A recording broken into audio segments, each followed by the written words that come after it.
Alright guys, welcome to the round 3 review for AFL Fantasy. Pretty average score this week, 2069, so yeah, it was a pretty average week. A lot of good scores, big scores, and then there was a lot of injuries, as well as some pretty poor efforts from my mid-price players. I'll talk about that as we get into the team. But team values currently 13,095,000, so that's pretty good. I think we moved up about 550k, so it's good to see players going up in price. That cash generation is flowing, which is good. Rookies on the bench are playing, which is good. And yeah, should have a full complete team hopefully by the end of the season. So round ranking of 3,675, which is around average, I would say. We slid down a bit in the ranking, so I think it was 19th last week. We're currently 24th, so slid down about 5 spots, but that's fine. We're still top 100, so we're looking decent. But let's get into my team and how I went. Before I do that, though, the trades we made prior to the round were Stevenson out, Lazara in, and Hunter out and Cumming in. The reason we did this was due to, I think it was on Friday night when all the Saturday teams came out. Yeah, I saw that Bergman was omitted, Hunter and Heimer were all omitted, so there was 3 of my bench players not playing. And I had Bergman on field, so I had to do something. So what we did was we used some DPP, and we had to bring in Isaac Cumming into my defense, putting Rory Laird into my midfield, and stuff like that. But my original trade plans were Stevenson and Scholl out, but I'm lucky I didn't go through with that. And I'm kind of glad in a way that Bergman was omitted, because if Bergman was not omitted, I would have probably stuck with my trade plans, and it would have cost me a fair few points. So really happy with the trades in the end. It turned out pretty well. And let's talk about my team now. So yeah, if you're looking at it right now, a fair few things went my way.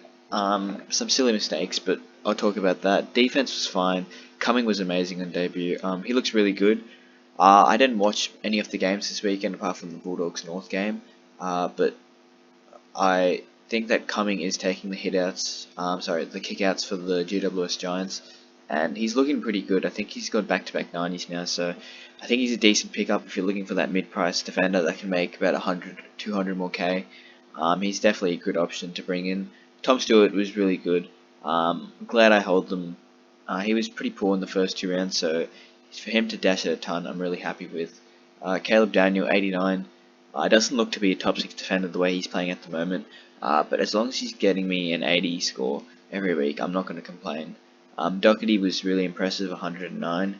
And if he can get back to his form when he was averaging, back in his day when he was averaging 115 plus, that'll be elite. He's definitely capable of it, so he's one to watch. Not too sure whether he is a top 6 defender at the moment, but the way he's playing in the first 3 rounds, he looks pretty promising. And Oleg Markov was disappointing, but we're going to give him another crack. He's still got a bit of coin in him to make, so that's that. And Young got injured, I think it was in the second quarter, which is a bit unfortunate. So I think Hayden Young, we're not going to trade him this week. We might use him for a loophole. He's either out for 1 to 2 weeks, so if we probably hold him this week, we'll probably end up playing him next week. But we'll just have to wait and see. Any news regarding his injury, so we'll just wait and see on that. But I think it was a hamstring injury. I didn't really see it, but I watched the replay and it looked a bit like a hamstring injury, so I don't know, we'll wait and see. We'll see how he goes. Highmore didn't play, which is a bit unfortunate, but hopefully after the Saints' performance, he'll come back into the side, because St Kilda look awful, so hopefully he comes back. Kosicki might get dropped, we'll have to wait and see. So yeah, not a great score for him. And my midfield was pretty impressive. I'm really happy with my output, actually. McRae, brilliant. Should have put the VC on him and then looped Merritt if I needed to. Unfortunately, I didn't realise I had the captain on McRae. Forgot to do the loophole, so if I knew that McRae was going to get 103, I would have definitely captained Merritt. But yeah, by accident we put the captain on Jack McRae, and cost us a fair few points, about 40 points. So it's alright. Zach Merritt was fine, 121, looked good, so that's that. Rory Laird, does it every week. He's definitely a top 3 defender, so get him into your team. And it was really good to see Taranto bounce back from a poor performance last week. So he has Collingwood this week, and Collingwood give up a lot of points, so he should have a field day. He's probably one to consider in your captains as well. Be interesting to see whether you take the risk on someone like a Tim Taranto. We know he's got a massive ceiling. He showed it in previous seasons, but it's a bit risky. So he's an interesting prospect, but I think that he'll have a big game week this week, along with Rory Laird, who plays North Melbourne. Those two should have really good scores. And then Lachlan Scholl, 74. That's alright. It's not a great score, but it's respectable for what he's priced at. And Clark was just despicable. He's terrible. So we'll be trading Jordan Clark this week. Yeah, he's been a failed cash cow. Got him as a mid-pricer, hoping that he could continue his preseason form and carry it on to AFL games, but unfortunately he just doesn't look like it. And with Mitch Duncan back in the side, he's not getting much of the ball anymore. Mitch Duncan did look pretty well, and Jordan Clark isn't benefiting with all these inclusions that Geelong are bringing in. So yeah, he's going to go for us this week. Also, his job security is a bit iffy. I think he started on the bench today, so yeah, not too sure if he's even in the best 18 or best 22, so we'll have to wait and see on that one. But we're trading him out this week. I'm sick of his terrible scores, so inconsistent. So he's on our trade radar. Gordon, amazing, 98. You can't ask for much more from a rookie. And James Jordan, 76, was impressive as well. Tom Powell and Lazaro were good. Hopefully Lazaro holds the spot. He kicked a goal, so suggests that hopefully he does hold his spot. He looked pretty promising when North were down as well, so let's hope he does do that. But at the moment, Gordon, Jordan, and Powell, I'm pretty confident in fielding them. I think they're all players that will score by 60 each week, so yeah, I'm pretty confident in fielding them. Gone 135, really happy that he finally dashed at a big game for me. Yeah, he was another one that I could have put the captain on, but it was a bit risky, given how bad the Bucks started this year. And Flynn was sensational, 78. Had a poor first quarter, but you take away that, I think it was like 8 points in the first quarter. He scored 70 points in 3 quarters. So, if we take away that first quarter, and he had a phenomenal game, especially against the Gorns. He did win quite a few of the hitouts, so that was good. And Meek was solid with the 57, so I'll definitely take that. Forward line, Dunkley does what he does.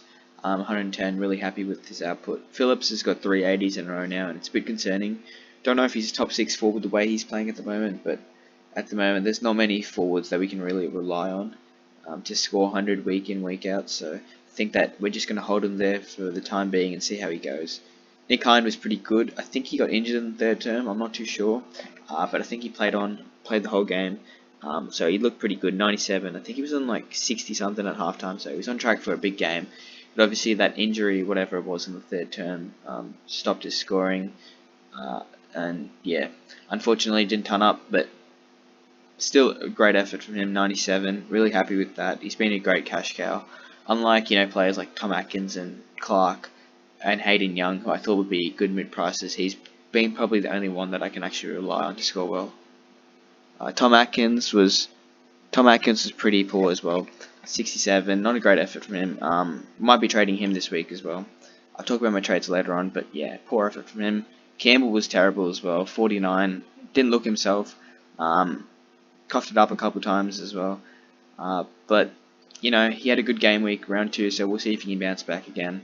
And I'm confident fielding Chad Warner, who was absolutely sensational. James Rao, 51, and Tyler Brockman, 35. They were both okay on the bench. Job security is a bit iffy, but we'll see how they go. But that's how we scored in round 3. Pretty solid score, pretty average score to be honest. In terms of trades for this week, what I'm looking at the moment is bringing in Jake Lloyd, who has reached rock bottom in his price. You're never going to get him under 800k, so he's a good bargain player to bring in. Thinking Jordan Clark to Robertson. Hopefully Robertson holds his spot. It's a bit shaky with that game on the Saturday. And if we're trading in Lloyd, we can't really reverse the trades. So if Robertson's not named, we're basically going to have a non-player player on my field. So it's a bit of a risky play, but I think Lloyd's a must-have. The other trade I was considering was instead of trading Scholl, we get rid of Atkins. And that means we wouldn't be able to get to Lloyd, but we could be able to get to someone like Callum Mills, who also looks pretty good. That would mean that we do play Shoal, and he does play North this week, so favourable matchup, so he should be good. But I think we'll probably end up sticking with these two trades. I just back in Lloyd over Mills. I think Mills has had a good couple of games, but he's eventually going to have a game where he goes bust and doesn't really do well. So trades, that's what it's looking like at the moment. My team's shaping up pretty well. Let's hope that lots of rookies are named this week, and yeah, VC on Zach Merritt should be good. Captain on Jack McRae. Um, if Merritt doesn't go too well, we'll definitely captain McRae. Hayden Young, we can use him as a loophole. Even someone like Miles Bergman, we can use him as a loophole if we need to. So that's there. But yeah, pretty happy with the team at the moment. Structure's looking pretty well. So we'll see how we go this week. Comment down what you scored below. Make sure to leave a like and subscribe, and I'll see you guys next Monday.